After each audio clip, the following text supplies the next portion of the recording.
الحمد لله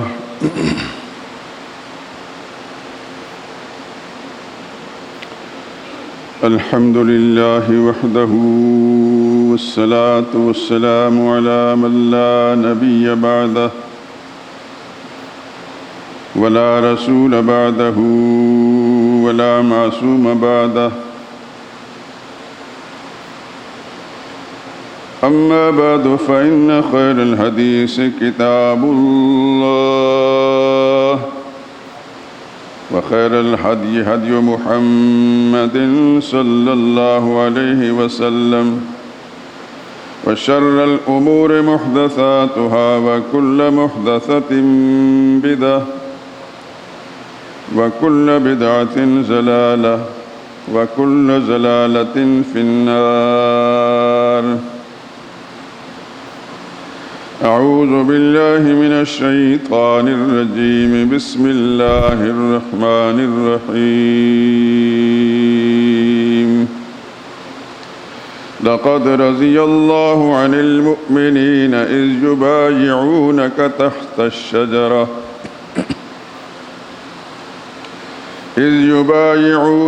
تحت الشجرة فعلم ما في قلوبهم فأنزل السكينة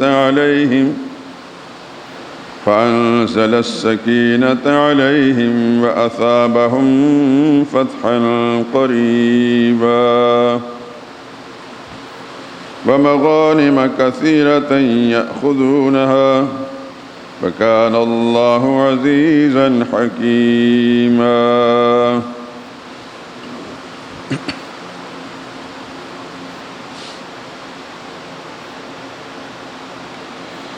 اے پیغمبر، جب ایمان والے آپ سے درخت کے نیچے بیعت کر رہے تھے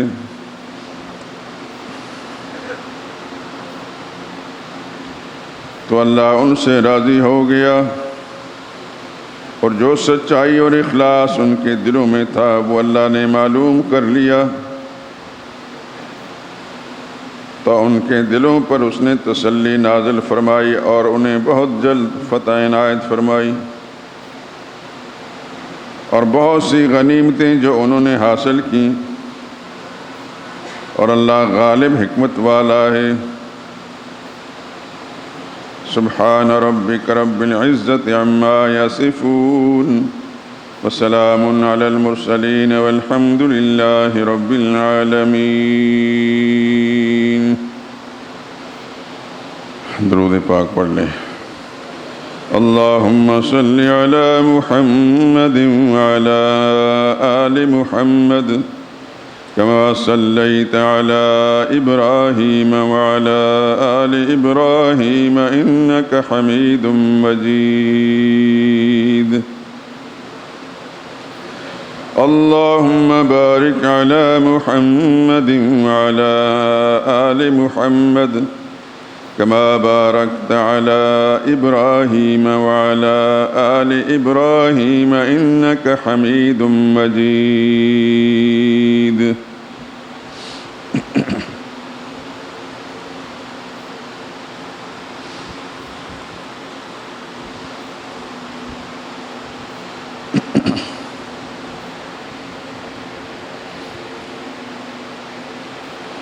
وہ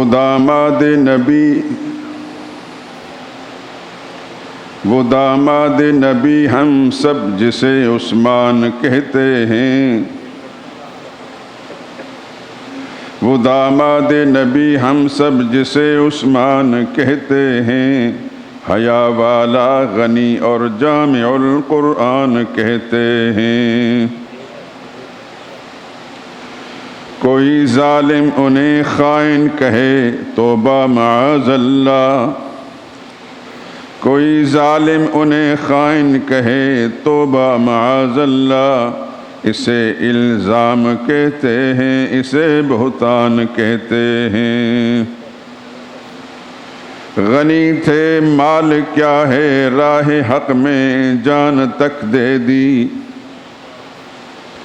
غنی تھے مال کیا ہے راہ حق میں جان تک دے دی، اسے ایثار کہتے ہیں، اسے احسان کہتے ہیں۔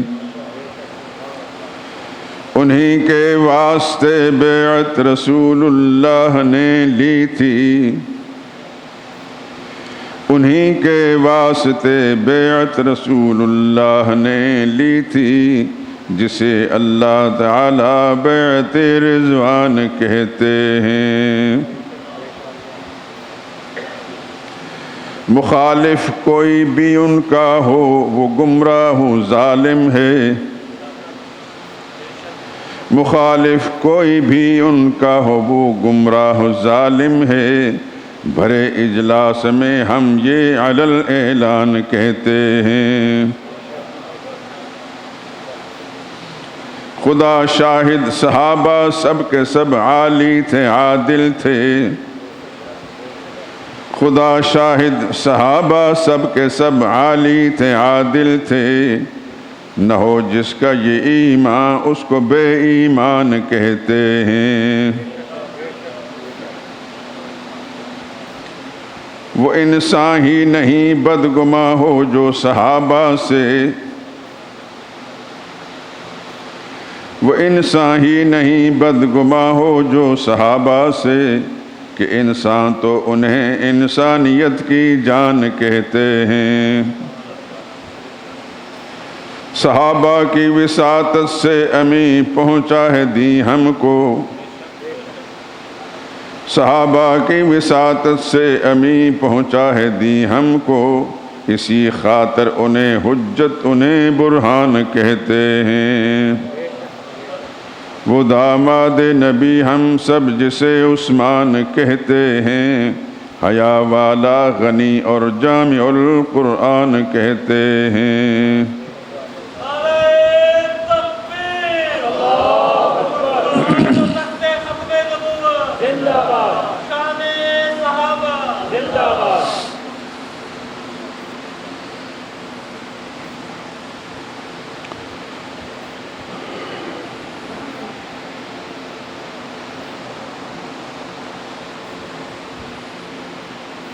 بزرگان محترم، برادران عزیز،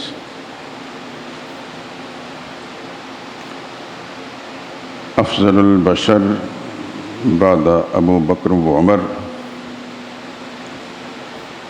زوج دو ہمشیرگان فاطمہ، دو گنا داماد و ہمشیر زاد رسول، کاتب الوحی، جامع و ناشر قرآن، سفیر بیعت الرضوان، خلیفہ ثالث و راشد و عادل و برحق، جبل استقامت، پاسدار عہد وفا، معیار و منار صبر و رضا، قتیل سازش روافض و تیغ ابن سبا، امام الشہداء والمظلومین، اسوہ معصومین، امیر المؤمنین و امام المتقین، سیدنا و مولانا ابو عامر ابو عبداللہ عثمان غنی سلام اللہ و رضوانہ علیہ۔ آج کی اس گفتگو میں کسی عظیم ہستی کا تذکرہ ہوگا۔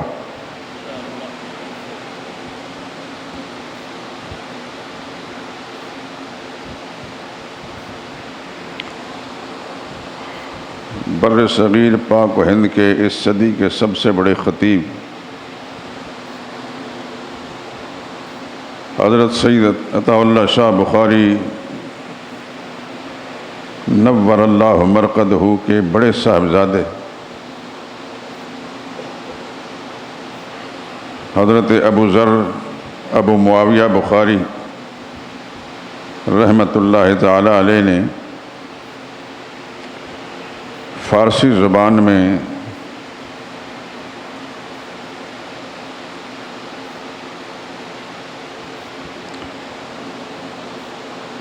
چند اشعار لکھے تھے۔ جس زمانے میں یہ اشعار لکھے تھے شاید ہم اس وقت چھوٹے بچے ہوں گے، پنجاب میں بھی نہیں آئے تھے، لیکن ان کی کچھ تحریریں ہمیں لگیں تو وہ ہمیں بہت پسند آئیں۔ چونکہ فارسی زبان ہم نے پڑھی ہے الحمدللہ، اس واسطے ہمارے لیے تو مشکل تو کوئی بھی نہیں، بلکہ اس میں ایک لذت ہے۔ آپ حضرات جنہوں نے فارسی نہیں پڑھی ان کے لیے سمجھنا تو نہیں بہرحال، لیکن اس کو میں بطور تبرک ذکر کر دیتا ہوں کہ انہوں نے حضرت عثمان کے بارے میں کیا کہا۔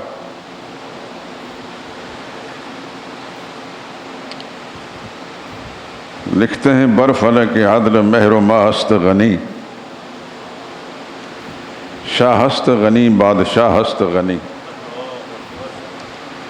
چوں جامع مصحف الہ ہست غنی، دین است غنی دین پناہ ہست غنی، ہم زلف علی و خالو حسنین، فردوس دل و خلد نگاہ ہست غنی، صدیق عمر بحر دین سقف و عماد، بابست علی شہر پناہ ہست غنی۔ اس کا آخری شعر ہے بڑا کمال کا، سرداد نہ داد دست در دست یہود، سرداد سر کٹا لیا، نہ داد دست در دست یہود، یہودیوں کے ہاتھ میں ہاتھ نہیں دیا، حقہ کے نشان لا الہ ہست غنی۔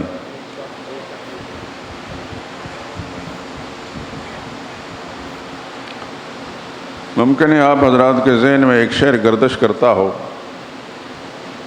ہم نے بھی کس زمانے میں پڑھا تھا، لیکن وہ کسی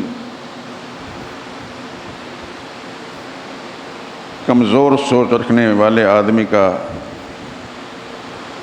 وہ شعر تھا، جس کو کسی سلیم الفطرت عالم نے درست کیا ہے۔ غریب و سادہ و رنگی ہے داستان حرم، یہ پہلا مصرع تو وہی ہے، اور اگلا مصرع ہے نہایت اس کی عثمان ہے ابتدا حابیل۔ حضرت حابیل شہید سب سے پہلے شہید ہیں آدم علیہ السلام کے دو بیٹوں میں سے ایک بیٹے۔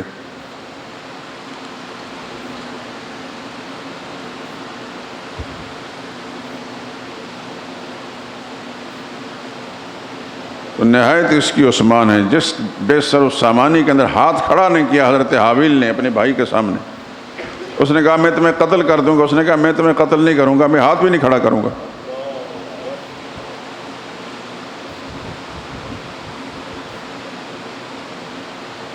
اسی طرح سیدنا عثمان رضی اللہ تعالیٰ عنہ دنیا کے کئی بر اعظموں کے حکمران، لیکن اس وقت بڑے بڑے صحابہ کرام نے پوری پیشکش کی، اجازت دیں کہ ان ظالموں کے ساتھ ہم دو ہاتھ کر لیں۔ انہوں نے فرمایا کہ میں مدینۃ الرسول کی زمین کو کسی کے خون سے رنگین نہیں کرنا چاہتا۔ چنانچہ ایسا ہی کیا انہوں نے۔ اگر وہ اجازت دے دیتے تو عبداللہ بن سبا یہودی کی اولاد جتنے ملعون تھے ان کا شاید نام و نشان بھی نہ مٹتا، لیکن حضرت عثمان کی استقامت پر قربان جائیں، انہوں نے قربانی دے دی، ہاتھ نہیں کھڑا کیا۔ اسی لیے اس غریب و سادہ اور رنگین ہے داستان حرم، نہایت اس کی عثمان ہے ابتدا حابیل۔ خیر، یہ عثمان کون ہیں؟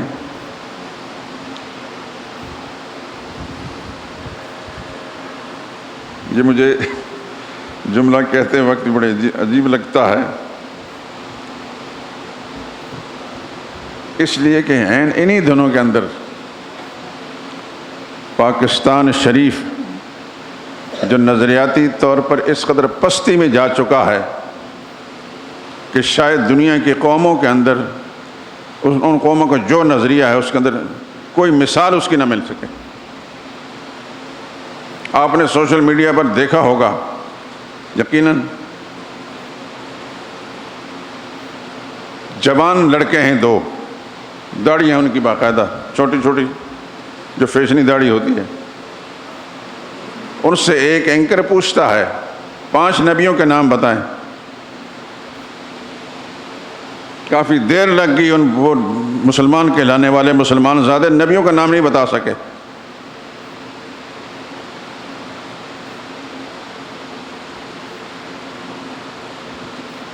پھر وہی آدمی پوچھتے جب 5 صحابہ کے نام بتا دیں، صحابہ کے نام بھی نہیں بتائے۔ کافی سوچ بچار کے بعد ایک صحابی جو اس زمانے میں پیدا ہوا ہے، اور وہ ہے طارق جمیل، اس نے کہا ایک صحابی ہے طارق جمیل، اس سے بڑھ کر بھی کسی قوم کی پستی کی کوئی اور علامت ہو سکتی ہے؟ خدا کی قسم میں رات ہی بیٹھا ہوا سوچ رہا تھا اور ڈر ہی رہا تھا، یا اللہ ہمارے اعمال کی وجہ سے اجتماعی کوئی عذاب تو نہیں آ رہا۔ خدا بند قدوس نے بے شمار قومیں آباد کی، چڑھائیں بڑھائیں اور نام و نشان مٹا دیا، خدا کا کچھ نہیں بگڑا۔ وہ کسی نے کہا ہے بہار ہستی ہے چند روزہ، نہ چل تو سر کو اٹھا اٹھا کر، خدا نے ایسے کتنے ہی نقشے مٹا دیے ہیں بنا بنا کر۔ قوم عاد کا تذکرہ قرآن کریم کے اندر موجود ہے، ان کا وجود دنیا میں کوئی نہیں، کوئی ایک وارث بھی ان کا نام لینے والا نہیں کہ میں قوم عاد سے ہوں۔ نہ سمودی ہیں، نہ نوح علیہ السلام کی قوم کا کوئی فرد ہے۔ کتنے آئے اور کتنے مٹ گئے، کتنے دنیا میں حکومتیں بنی، حکومتیں ختم ہو چکی۔ اس وقت پاکستان کا مجموعی حال یہ ہے، اوپر سے لے کر ایک مزدور سے لے کر اوپر تک، اوپر کی کرسیوں پر بیٹھے ہوئے جو سب سے بڑے مجرم، ان کا منحوس اثرات نیچے مزدور تک جاتے ہیں۔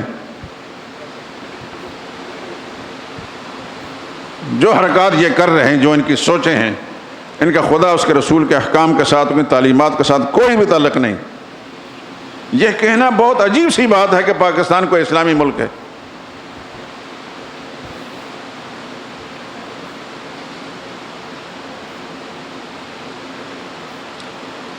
کچھ عرصہ پہلے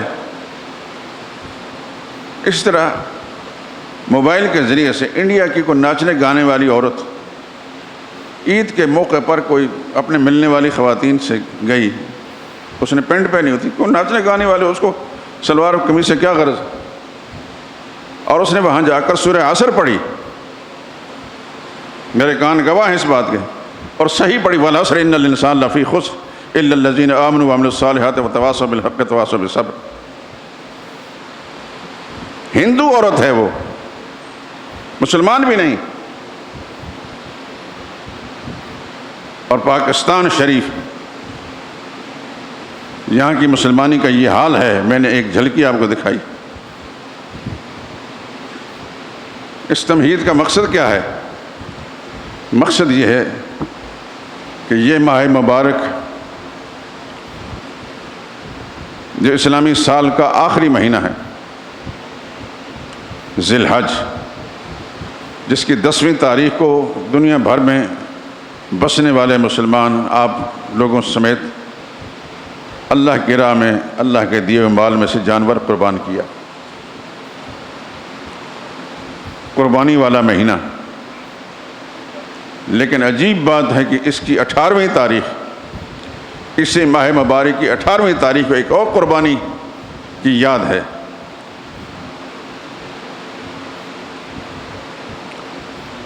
جو سیدنا عثمان رضی اللہ تعالیٰ عنہ نے دی تھی۔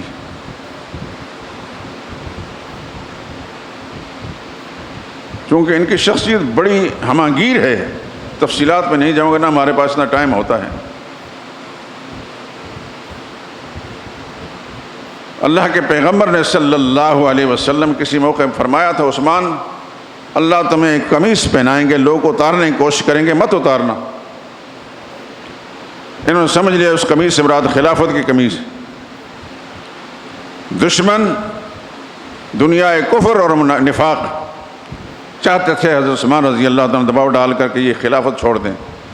انہیں اپنے آقا کا فرمان یاد تھا، فرمایا کہ اس کو مت اتارنا۔ جان دے دی لیکن ان کی بات نہیں مانی.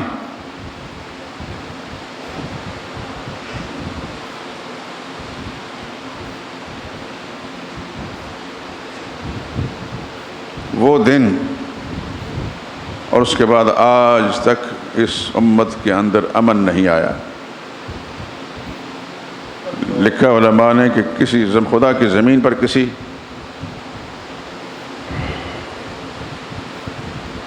نبی کو اگر قتل کیا گیا ہے اس کے بدلے میں کم سے کم 70,000 انسانوں کا خون بہا ہے. تو نبی تو نہیں، نبی کے امتی ہیں اور خلیفہ ہیں. کہنے والے نے یہ کہا کم سے کم بھی 35,000 انسانوں کا خون بہے گا. یہاں پتہ نہیں کتنے 35 لاکھ کے خون بہہ چکے ہیں، ابھی ختم ہونے کو نہیں آتے.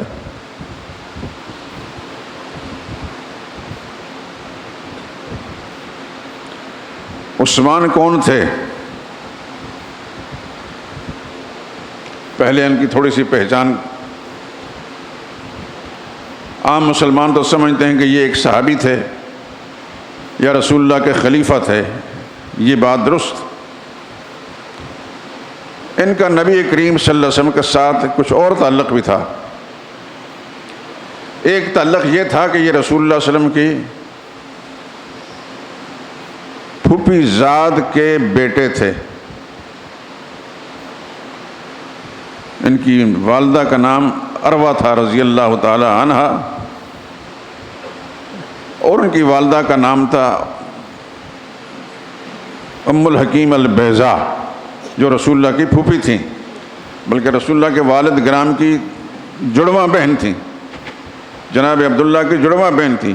ان کی بیٹی تھی حضرت عروہ جو حضرت عثمان کی والدہ تھیں.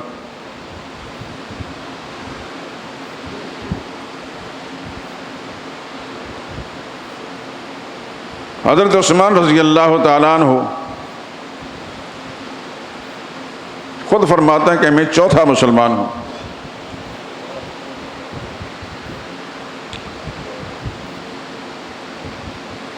یعنی یہ تو ہم ضرور کہیں گے کہ سب سے پہلے سیدہ خدیجہ رضی اللہ تعالیٰ عنہ ایمان لائیں،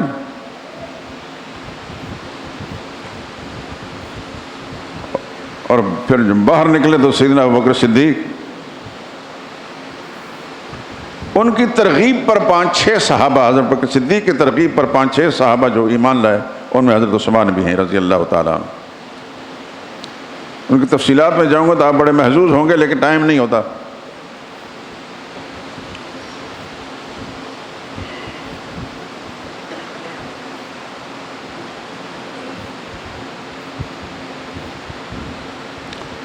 یہ وہ پہلے صحابی ہیں، پہلے خلیفہ ہیں جن کا تعلق بنو امیہ کے ساتھ تھا. یہ لفظ میں اس لیے بول رہا ہوں کہ ہو سکتا ہے کہ آپ حضرات کے ذہن میں کسی بدبخت نے کوئی بنو امیہ کے بارے میں غلط بات ڈالی ہو، یا کوئی انشنٹ کتاب کے اندر آپ نے پڑھ لیا ہو. یاد رکھیں بنو امیہ رسول اللہ صلی اللہ علیہ وسلم کے ددیالی سلسلے میں 5ویں پشت میں جا کر ملتے ہیں. حضور صلی اللہ علیہ وسلم کے اجداد میں جناب عبداللہ بن عبد المطلب بن ہاشم بن عبد مناف، بنو امیہ بھی عبد مناف پر جا کر مل جاتے ہیں.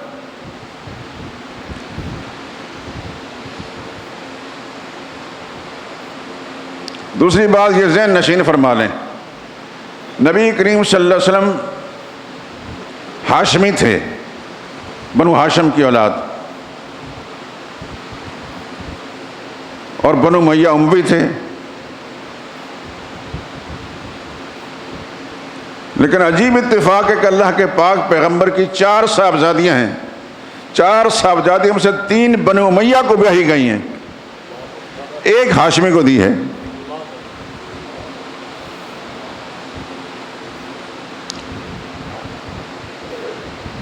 حضور کی صاحبزادی میں سے بڑی صاحبزادی کا نام تو یاد ہوگا، سیدہ زینب رضی اللہ تعالی عنہ. ان کا نکاح ایک اموی نوجوان کے ساتھ ہوا، بنو امیہ کے نوجوان، ان کا نام تھا ابو العاص بن ربیع۔ یہاں چلتے ہوئے بات میں کہہ دوں، ابو العاص بن ربیع مکی زندگی میں اسلام لانے سے پہلے رسول اللہ صلی اللہ علیہ وسلم کے ساتھ ان سے یارانے تھے، دوستانے تھے، مکہ شہر کے کامیاب تاجر تھے۔ ایک اور خوبی تھی کہ یہ مکہ شہر کے بہادر ترین لوگوں میں سے تھے۔ رات کا کھانا اکثر و بیشتر محمد مصطفیٰ صلی اللہ علیہ وسلم کے ساتھ کھاتے تھے۔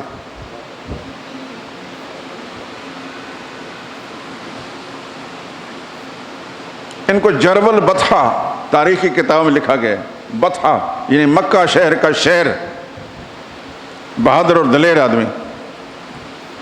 حضور صلی اللہ علیہ وسلم نے اپنی بڑی صاحبزادی کا نکاح ان کے ساتھ کیا، یہ اموی تھے۔ نبی کریم صلی اللہ علیہ وسلم کی دوسری صاحبزادی کا نکاح حضرت عثمان سے ہوا، وہ اموی تھے۔ دوسری صاحبزادی کا نام کیا تھا؟ حضرت رقیہ رضی اللہ تعالی عنہ۔ یہاں ایک بات میں چلتے ہوئے کہہ دوں، اب تو یہ سوچ کر کہنا پڑتا ہے کہ پتہ نہیں اگلی گھڑی میں ملاقات ہوگی کہ نہیں ہوگی، زندہ ہوں گے کہ نہیں ہوں گے، لیکن آپ کے کانوں تک یہ بات پہنچ جانی چاہیے۔ نبی کریم صلی اللہ علیہ وسلم کی چاروں صاحبزادیوں میں سب سے زیادہ حسین اور خوبصورت حضرت رقیہ تھی۔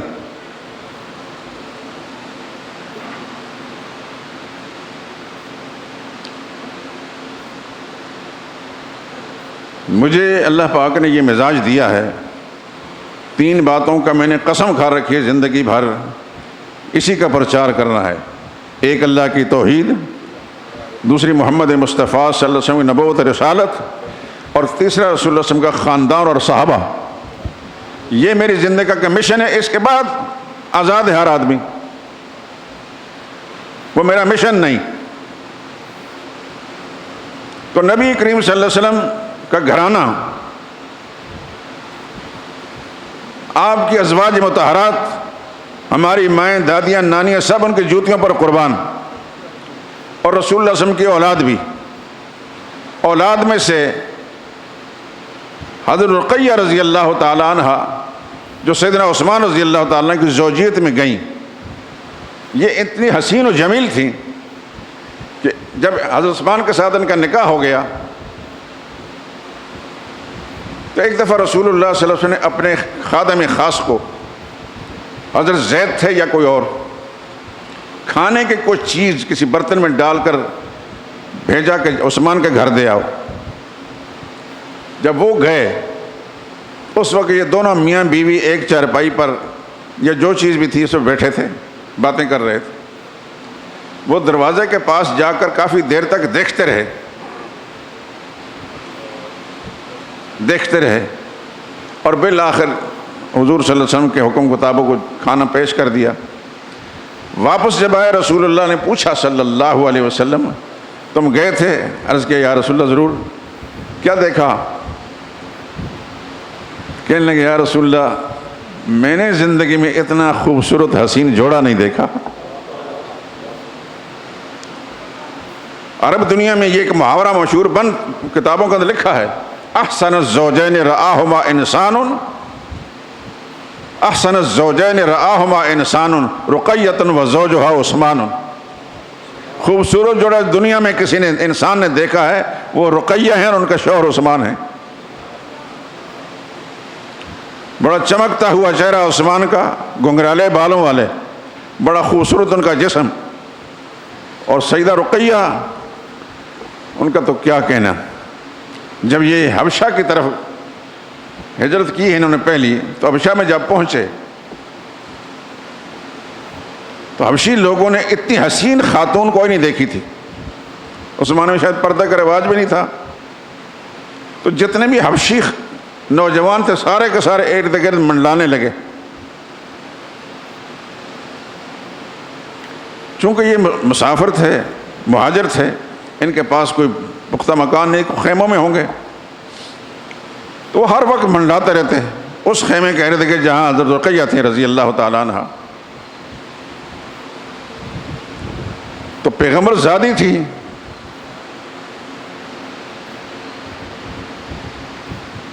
رضی اللہ تعالی عنہ،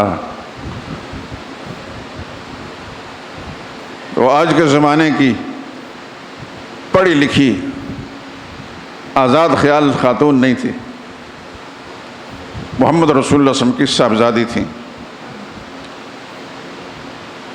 تو انہوں نے جب دیکھا کہ یہ لڑکے ارد گرد جو منڈلا رہے ہیں، مجھے چھیڑ رہے ہیں، جب تنگ آئیں تو دل سے کوئی آہ نکلی، یا اللہ ان سے مجھے نجات دے دے۔ اللہ نے سب کو ہلاک کر دیا۔ ایک عرب عالم کی کتاب میرے پاس موجود ہے، بنات رسول کے نام سے، عربی میں، اس کے اندر یہ سارا عموماً پڑھا ہے۔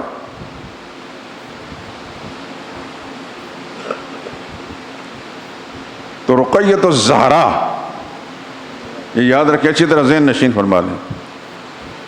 رسول اللہ صلی اللہ علیہ وسلم کی چاروں صاحبزادیوں میں سب سے زیادہ حسین کون تھی؟ حضرت رقیہ۔ زہرا لقب بھی ان کا ہے،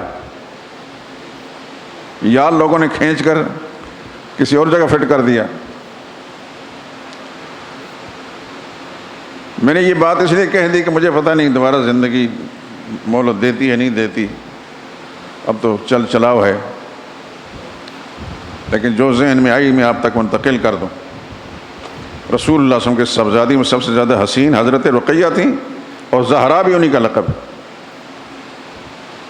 زہرا کہتے ہیں بہت چمک دمک والی، روشن چہرے والی۔ خیر، تو نبی کریم صلی اللہ علیہ وسلم کے دوسرے داماد وہ بھی بنو امیہ سے تعلق رکھتے تھے، جن کا نام عثمان ہے۔ غزوہ بدر کے موقع پر سیدہ رقیہ رضی اللہ تعالیٰ عنہ بیمار ہو گئیں۔ جب رسول اللہ صلی اللہ علیہ وسلم بدر کی طرف تشریف جا رہے تھے تو حضور نے حکم دیا حضرت عثمان کو کہ تم رقیہ کی تیمارداری کرو۔ چنانچہ حضور کے حکم پر وہ رک گئے، اور حضور نے فرمایا تھا کہ تمہیں بھی وہی اجر ملے گا، وہی مقام ملے گا جو بدری شرکاء کا ہے۔ امت کا اجماع ہے اس بات پر، مسلمانوں کا، جو صحابہ کی عظمت کے قائل ہیں، کہ سیدنا عثمان کا وہی مقام ہے جو بدری شہداء کا صحابہ کا ہے۔ لیکن قضاء و قدر کے فیصلے کے سیدہ رقیہ بیمار ہوئیں گی اور وفات پا گئیں۔ رسول اللہ صلی اللہ علیہ وسلم کی واپسی سے پہلے ہی ان کی تدفین ہو گئی۔ تو سیدنا عثمان بہت افسردہ تھے۔ سمجھ میں آنے والی بات ہے، جس کے گھر کے اندر پیغمبر کی صاحبزادی ہو اور وہ فوت ہو جائے اور ہو صاحب ایمان، صاحب یقین، اس کی افسردگی کو اندازہ کیا جا سکتا ہے۔ بہت غمزدہ تھے۔ نبی کریم صلی اللہ علیہ وسلم کو پتہ چلا تو حضور اکرم صلی اللہ علیہ وسلم نے فرمایا کہ یہ جبریل کھڑے ہیں، مجھے آ کر بتا رہے ہیں کہ عثمان سے اپنی دوسری صاحبزادی کا نکاح کر دو، ام کلثوم کا۔ میرے دوستو، یہ تو ذرا ذہن پر وسعت پیدا کر کے سوچئے، عثمان کا کیا مقام تھا خدا کے نزدیک محمد مصطفیٰ۔ یہ الفاظ ہیں حدیث کے، ما زوجت عثمان الا بوحی من السماء، عثمان کو جو دوسری بیٹی میں نے دی آسمانی وحی کے ذریعے سے دی ہے۔ اور ساتھ یہ فرمایا کہ میری 10 بیٹیاں بھی ہوتی، یکے بعد دیگری اگر فوت ہوتے جاتے عثمان کے نکاح میں دیتا جاتا۔ ایک روایت میں 40 بیٹیوں کا ذکر ہے۔ اتنا بڑا معتمد انسان، یہ تو ایک پہلو ہے۔ دوسرا پہلو یہ ہے، عثمان رضی اللہ تعالیٰ عنہ، اللہ تعالیٰ نے بعض انسانوں کی فطرت میں، مزاج کے اندر کامیاب قسم کا کاروبار کرنے کی استعداد رکھی ہوتی ہے۔ حضرت عثمان کے اندر بھی اللہ نے وہ استعداد رکھی تھی۔ اتنے کامیاب تاجر تھے کہ اسلام کو، مسلمانوں کو جب بھی ضرورت پڑی انہوں نے ہزاروں نہیں لاکھوں روپے خرچ کر دیے۔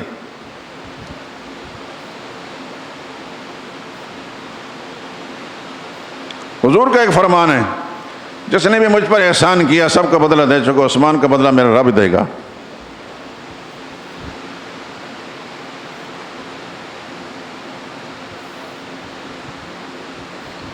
جتنے غزوات کے اندر مشکلات مسلمانوں کو آتی تھیں اس میں سب سے بڑھ چڑھ سب سے آگے بڑھ عثمان ہوتے تھے رضی اللہ تعالیٰ عنہ۔ رسول اللہ کی زندگی میں غزوہ تبوک سب سے مشکل گھڑی تھی، ایک بہت بڑی طاغوتی قوت کے ساتھ مقابلہ تھا، 40,000 کا لشکر مسلمانوں کا تیار کیا گیا، اتنا بڑا لشکر اس سے پہلے نہیں ہوا، لیکن بے سر و سامانی کا عالم تھا اور سخت گرمی کا موسم۔ تو رسول اللہ نے چندے کی اپیل کی، اللہ اکبر۔ حضرت ابوبکر فاروق اعظم فرماتے ہیں اس دن میں بڑا خوش تھا، آج میں ابوبکر سے نمبر لے لوں گا۔ آدھا مال خدا کی راہ میں خرچ کرنے کا ارادہ کر لیا اور حضور خدمت پیش کر دیا۔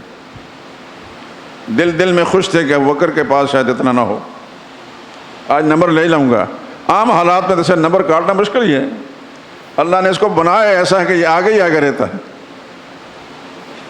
تھوڑی دیر کے بعد ابوبکر صدیق آئے، جو کچھ تھا گھر میں جھاڑو دے کر اپنے کندھے میں لاد کر حضور خدمت میں رکھ دیا۔ کہنا آسان ہے میرے دوستو، آپ سن رہے ہیں، آپ کے لیے سننا آسان ہے، میں بول رہا ہوں، ذرا تھوڑا سا اپنے دل و دماغ پر یہ کیفیت طاری کیجیے کہ اسلام کو یا مسلمانوں کو ضرورت پڑے تو کیا ہم میں سے کوئی ایسا ہے وہ آدھا مال خدا کی راہ میں خرچ کر دے؟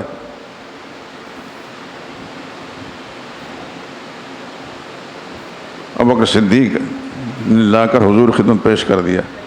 نبی کریم صلی اللہ علیہ وسلم نے قرائن سے اندازہ فرما لیا اس شخص نے سبھی کچھ لا کر رکھ دیا ہے، گھر میں کچھ نہیں چھوڑا ہوگا۔ چنانچہ رسول اللہ نے پوچھ لیا ابوبکر گھر والوں کے لیے کیا چھوڑا ہے؟ عرض کریں یا رسول اللہ، اللہ اس کے رسول کی محبت چھوڑ کر آیا ہوں بس۔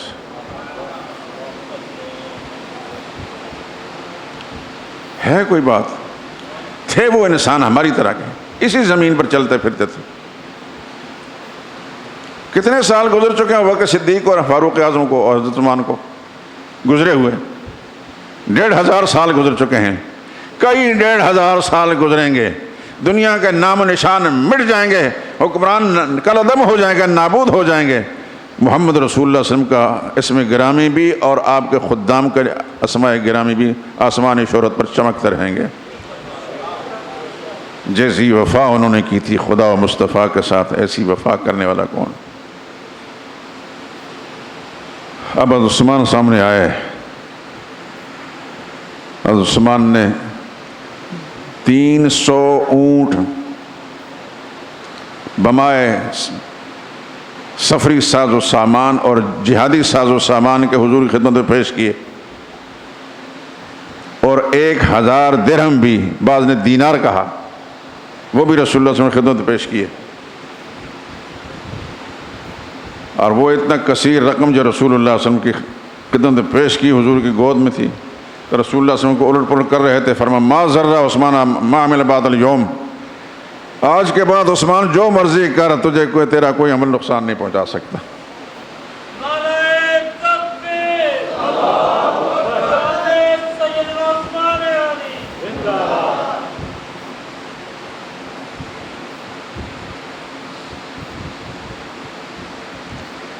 ایک دفعہ مدینہ طیبہ میں کوئی قحط کی شکل پیدا ہو گئی۔ سیدنا عثمان جیسے میں عرض کر چکے بہت بڑے تاجر تھے، پتہ چلا کہ ان کا بہت سامان آ رہا ہے، انسانی ضروریات کا، بڑے اونٹ لدے ہوئے آ رہے ہیں۔ مدینہ طیبہ میں جب پہنچے تو سارے صحابہ کرام خریدار بن کر پہنچ گئے۔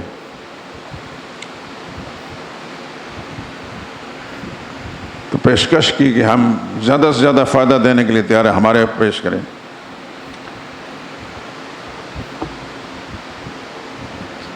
سیدنا عثمان رضی اللہ تعالیٰ عنہ فرماتے رہے مجھے اس سے زیادہ ملتا ہے۔ قصہ مختصر یہ کہ وہ سب کے سب چپ ہو گئے، اتنا منافع ہم کہاں دیں گے۔ حضرت عثمان نے اعلان کر دی یہ سب کا سب مدینہ طیبہ کے مسلمان پر وقف ہے،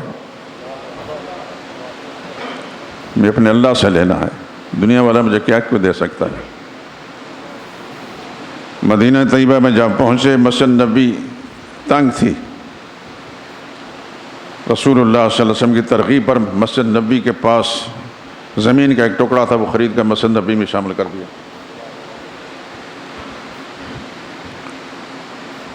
اور مدینہ طیبہ کے اندر مسلمانوں کے لیے پانی کی بڑی قلت تھی۔ ایک کنواں تھا جو یہودی کے قبضے میں تھا، اور وہ بڑا بدماش، وہ اس پر بڑی تجارت کر رہا تھا، مہنگے داموں فروخت کرتا تھا۔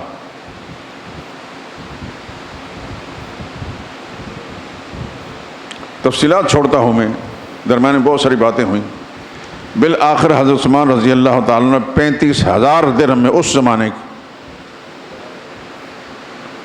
وہ سارا کنواں خرید کر مدینہ کے مسلمان پر وقف کر دیا۔ رسول اللہ نے فرمایا تھا کون ہے جو اس کا خرید کر مسلمان وقف کرتا ہے خدا سے جنت لے لے۔ پتہ نہیں کتنی باریں اللہ کے نبی کی زبان سے انہوں نے جنت لی ہے۔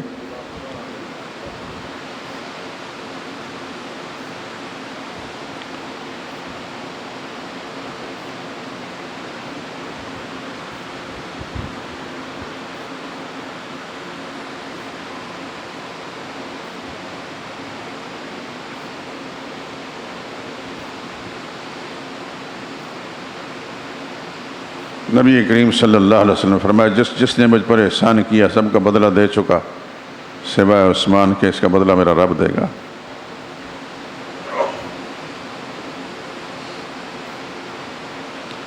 یہ بنو امیہ سے تعلق رکھتے تھے۔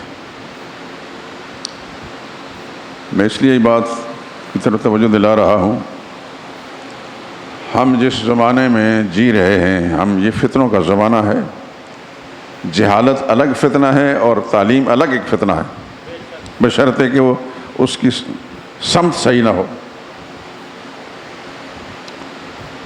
آپ کے تعلیمی اداروں کے اندر جو کچھ پڑھایا جاتا ہے، جو پروفیسر ہیں الا ماشاء اللہ، میں اپنی بات کر رہا ہوں کہ مجھے جن سے واسطہ پڑا ہے، میں نے جب ان کو تھوڑا سا ٹٹولا ہے تو اندر سے سوائے گندگی کے اور بدبو کا کچھ بھی نہیں نکلا۔ ظاہر بات ہے کہ برتن میں جو کچھ ڈالا جاتا ہے وہی نکلتا ہے۔ انہوں نے جو کتابیں پڑھی ان کتابیں وہی خرافات اور مغلظات ہوتے ہیں۔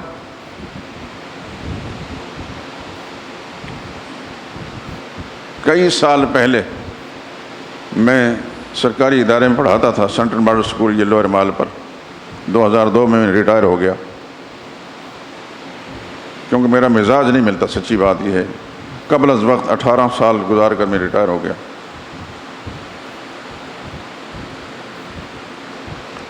وہاں ایک استاد تھے، کافی عرصہ ان سے ملاقات نہیں ہوئی، اچھے انسان تھے۔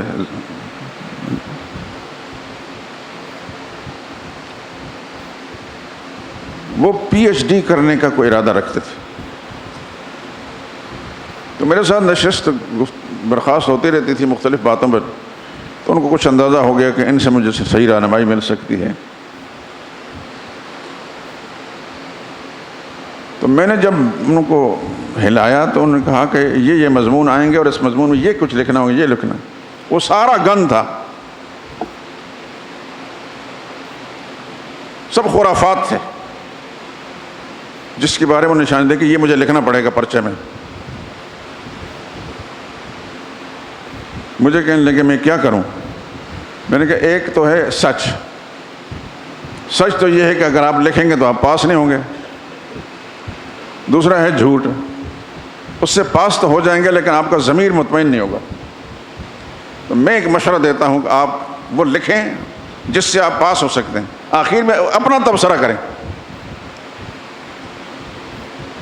کہ نصابی کتابوں میں یہ کچھ تھا اور میں نے لکھ دیا ہے کہ سچ یہ ہے، وہ نہیں ہے سچ۔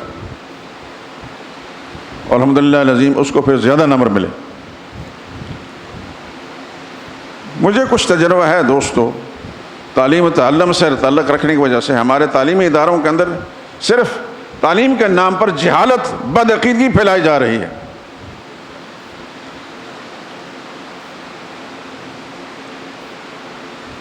ابھی قریب دنوں کے اندر یہیں لاہور کا ایک مشہور تعلیمی ادارہ ہے، سوشل میڈیا پر اس کی تصویریں بھی آئیں، کتابوں کی بھی۔ وہ کتابیں انگریزی کے اندر بچوں کو پڑھائی جاتی ہیں، اس میں جہاں جہاں بھی لفظ خاتم النبیین ہے اس پر خط کھینچ لیا گیا ہے، کاٹ دیا گیا۔ وہ اس خاتون نے ذکر کیا جس کے بچے پڑھتے تھے، انہوں نے کہا کہ میں نے پوچھا یہ کیوں کاٹا ہے؟ کہنے لگا یہ چھوٹے بچے ہیں، ان کو سمجھ نہیں آتی بات۔ یعنی وہ استاد بھی اتنے ملعون ہیں، لعنتی ہیں، تو کس لیے بیٹھا ہو؟ تو بچہ کو سمجھا نہیں سکتا، باقی ساری انگریزی چیزیں پڑھا سکتا ہے، لفظ خاتم النبیین کا معنی نہیں بتا سکتا۔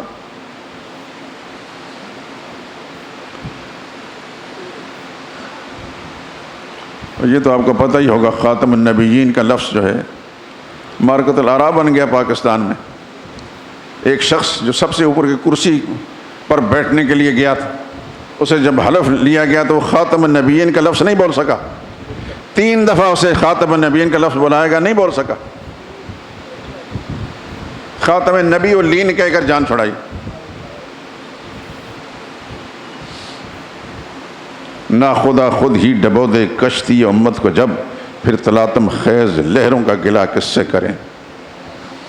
ہماری بد قسمتی، بد نصیبی، بد بختی یہ ہے کہ ہمیں ہر پہلو سے جن کو ہم پیشوا اور رہنما اور مقتدا کہتے ہیں وہ غلط آدمی ملے۔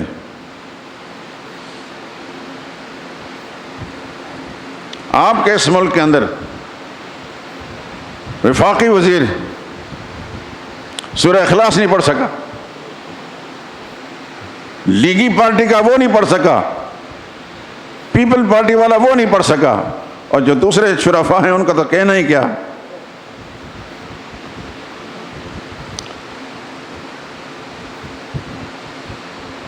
جب خدا کسی قوم سے ناراض ہوتا ہے تو پھر صلت اللہ علیہم ذلًا وَكَذَلِكَ نُوَلِّي بَعْضَ الظَّالِمِينَ بَعْضًا بِمَا كَانُوا يَكْسِبُونَ۔ اللہ فرماتے ہیں ہم ایک ظالم پر دوسرا ظالم مسلط کر دیتے ہیں اس کی بدعمالیوں کی وجہ سے۔ اس وقت ہم کس پریشانی سے دوچار ہیں؟ صرف معاشی تنگ دستی ہی نہیں، مہنگائی کا عذاب ہی نہیں، اور طرح طرح کے عذاب ہیں۔ یہ سب کچھ ہمارے اعمال کا نتیجہ ہے۔ لیکن ہم میں سے کوئی شخص ایسا ہے جو تنہائیوں میں بیٹھ کر خدا سے روتا ہو، رجوع کرتا ہو، یا اللہ میرے گناہوں کے سبب سے مجھ پر بھی مصیبت آئی ہے اور دائیں بائیں دوسرے لوگوں پر مصیبت آئی ہے۔ ہم تو سمجھتے ہیں دوسرا گنہگار ہے، ہم گنہگار نہیں۔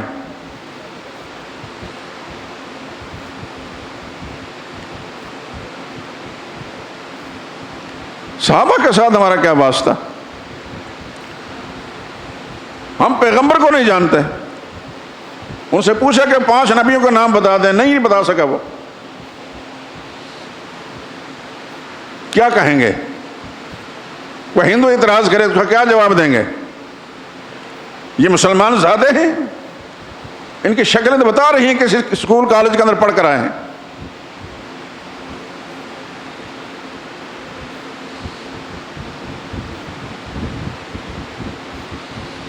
میرے دوستو، تلخ باتیں ضرور ہیں، لیکن آپ سے ایک گزارش کرتا ہوں، آپ کے بچے بھی ہوں گے، پوتے ہوں گے، نواسے ہوں گے، خدا کے لیے تھوڑی سی اپنے دل و دماغ میں وسعت پیدا کر کے ان کے بستے کھول کر ان کی کتابیں ذرا چیک کریں۔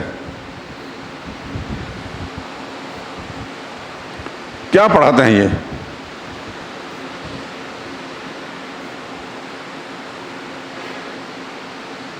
جو نصاب مرتب کیے جانے والے ہیں وہ بھی الو کے پٹھے ہی ہوتے ہیں۔ میں یہ بدترین زبان استعمال کر رہا ہوں، میں یعنی بڑے پروفیسر آگے پیچھے القابات ہوتے ہیں، ان کمبختوں کو کچھ پتہ نہیں ہوتا کہ ہم نے کیا لکھنا ہے، لیکن وہ ایک پوری ٹیم بنائی یہ نصاب مرتب کرتے ہیں۔ اور قوم کی بد نصیبی ہے کہ وہ اپنے بچے ان کے حوالے کر دیتے ہیں اسکولوں کالجوں کے، بڑی بڑی فیسیں دے کر، پھر وہاں سے پڑھ کر ایسے ہی آئیں گے جیسے ہی ابھی میں نے بتایا کہ 5 نبیوں کے نام بتا سکے۔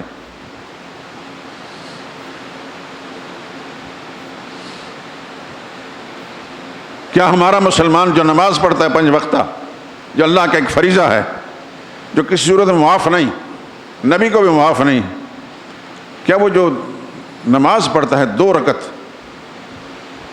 اس کے فرائض واجبات اسے معلوم ہوتے ہیں کہ میرے اس نماز کے اندر تکبیر تحریمہ سے لے کر سلام پھیرنے تک کیا چیز فرض ہے، کیا واجب ہے، کیا سنت ہے، کیا کس حیثیت میں ہے؟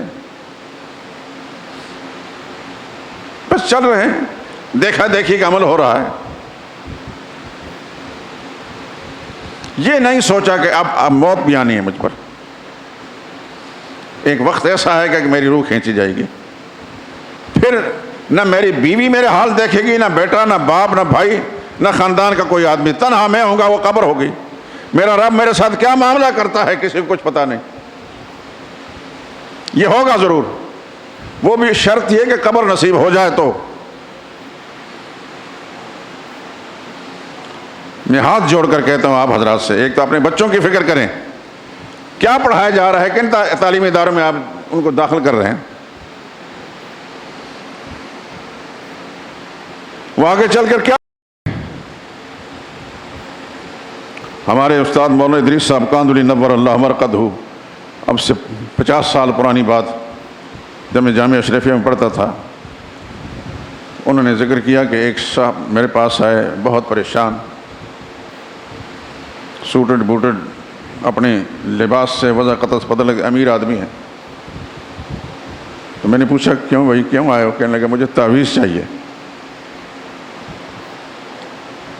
تو تعویذ کا لفظ سن کر آدمی کے ذہن میں آتا ہے شاید کوئی بیمار ہوگا، لوگ تعویذ بیماروں کے لیے لیتے ہیں. پوچھا کون بیمار ہے؟ کہنے لگا بیمار نہیں، رو بھی رہا ہے ساتھ. بیمار کوئی نہیں، میرا ایک بیٹا ہے، میں امیر آدمی ہوں، میری فلاں فیکٹری ہے، فلاں فیکٹری ہے، گلبرگ میں میری کوٹھی ہے. ایک بیٹا ہے، پاکستان کے تعلیمی اداروں میں، اعلیٰ تعلیمی اداروں میں پڑھانے کے بعد میں نے باہر بھیجا، وہاں سے پڑھ کر آیا ہے، لیکن وہ اتنا بدتمیز ہے کہ مجھے باپ ماننے کے لیے تیار نہیں.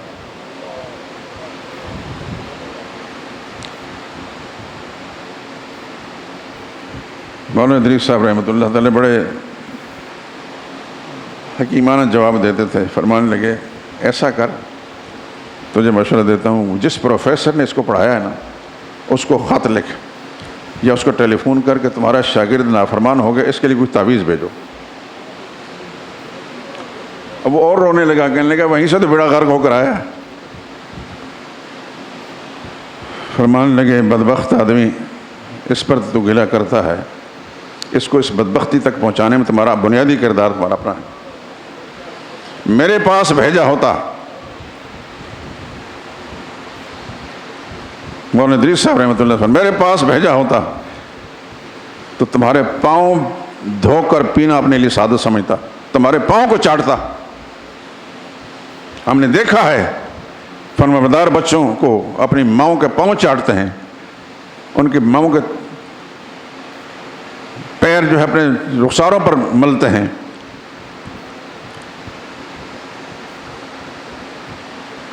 جو رزق خدا نے کسی کے لیے مقدر کر دیا ہے، سن لیں اچھی طرح، وہ پہنچ کر رہے گا. الا ان نفسا لن تموت حتی تستکمل رزقها. سن لو، کوئی شخص اس وقت تک نہیں مرے گا جب تک اپنا رزق مکمل نہ کر دے. جس کے مقدر میں جو خدا نے لکھا وہ مل کر رہے گا. مت سمجھے کہ میں فلاں تعلیمی ادارے میں جب داخل کر دوں گا تو وہاں سے بڑی تعلیم لے کر جائے گا تو بڑی نوکری ہوگی، تو یہ ہوگا تو وہ ہوگا. وہ نوکری مل جائے گی، کوٹھی بھی مل جائے گی، کار مل جائے گی، تمہارے کام کا کیا ہے؟ ایک اور آدمی کا ذکر کیا کہ وہ سب محلے دار رشتہ دار اس کے جنازے میں شریک تھے. مغربی تعلیمی اداروں میں پڑھا ہوا لڑکا جو ہے کنارے پر کھڑا ہوا سگریٹ کی کچ پہ کچ لگا رہا تھا، باپ کا جنازے میں شریک نہیں ہوا. یہ ہیں تعلیمی ادارے. خدا کا فضل سے پاکستان میں اب یہ صورت بن چکی ہے، اس کی کوئی فکر بھی نہیں کسی کو نہیں. ہمارا جو مقتدر طبقہ ہے وہ تو مغرب زدہ ہے، ان کو اس سے کوئی غرض نہیں قوم مسلمان رہتی ہے کافر ہوتی ہے، ان کو اقتدار سے مطلب بس. نظریات، یہ سب سے بڑا مسئلہ جو ہے میرے دوستو، معیشت کا بعد میں ہے، نظریات کی تباہی کا پہلے ہے. ہمارا مقتدر طبقہ، حکمران طبقہ نے ملک کے نظریات کی تباہی پھیلا دی ہے. اتنی بدتمیزی، اتنی بد کلامی، خدا کی پناہ اس کا تذکرہ بھی نہیں کر سکتا.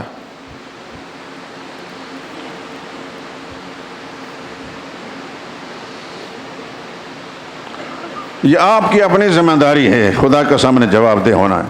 کلکم راعٍ وکلکم مسئول عن رعیتہ. تم میں سے ہر شخص ذمہ دار ہے اور اپنے رعایا کے بارے میں، ماتحتوں کے بارے میں سے پوچھا جائے گا. بلا شبہ اس کی اچھی نوکری کی ہے، اس کے روزگار کی فکر کریں، اس میں کوئی پابندی نہیں، لیکن ایمان سب سے پہلے، ایمان سب سے پہلے ہے۔ صرف چلتا پھرتا ہوشیار جانور نہ ہو، حیوان نہ ہو۔ اب میں ایک عرصے سے دیکھ رہا ہوں کہ ایسے جانور پھر رہے ہوتے ہیں، الا ماشاء اللہ، اور اس میں بنیادی خرابی جو ہے ماں باپ کی ہے، گھر والوں کی ہے، پھر سکولی تعلیمی اداروں کی ہے، حکمرانوں کی ہے۔ بات حضرت عثمان رضی اللہ تعالیٰ عنہ کی ہو رہی تھی، تذکرہ میں نے انہیں کا چھیڑا تھا کہ زندگی وفا کی تو آئندہ بھی ان کا ذکر کروں گا میں انشاءاللہ۔ وہ بھی ایک امیر انسان تھے، ان کے پاس بھی دولت تھی، لیکن جب اس دنیا سے گئے تو کچھ بھی نہ ان کا بنگلہ تھا کوئی، نہ بینک بیلنس تھا۔ البتہ اب آخری بات کہہ رہا ہوں، ان کی قسمت پہ قربان جائیں عثمان کے، اب بھی سعودیہ میں بینک بیلنس عثمان کے نام کا موجود ہے۔ وہ بیر روما جو انہوں نے یہودی سے خرید کر مسلمانوں کو وقف کیا تھا، میں اس کے اندر گیا ہوں، میں اس کا پانی بھی پیا ہے، بڑا باغ ہے اس کے ارد گرد۔ اس کے علاوہ ان کی جتنی بھی زرعی کچھ جائیدادیں تھیں وہ سب کی سب جو ہے وقف عام ہے مسلمانوں کے لیے۔ وہ ایک بینک ہے، اس کے اندر وہ سارا سرمایہ جمع ہوتا ہے، پھر اس کو مسلمانوں پر وقف کیا جاتا ہے جہاں جہاں مسلمانوں کو ضرورت ہوتی ہے۔ اللہ سے دعا مانگیں کہ اللہ پاک اپنی رحمت کے ساتھ ہمارے عقیدہ اور ایمان کی اصلاح فرما دیں، اور ہماری سوچ میں جو بگاڑ آیا ہے اللہ پاک اس کو درست فرما دیں۔ وآخر دعوانا الحمدللہ رب العالمین۔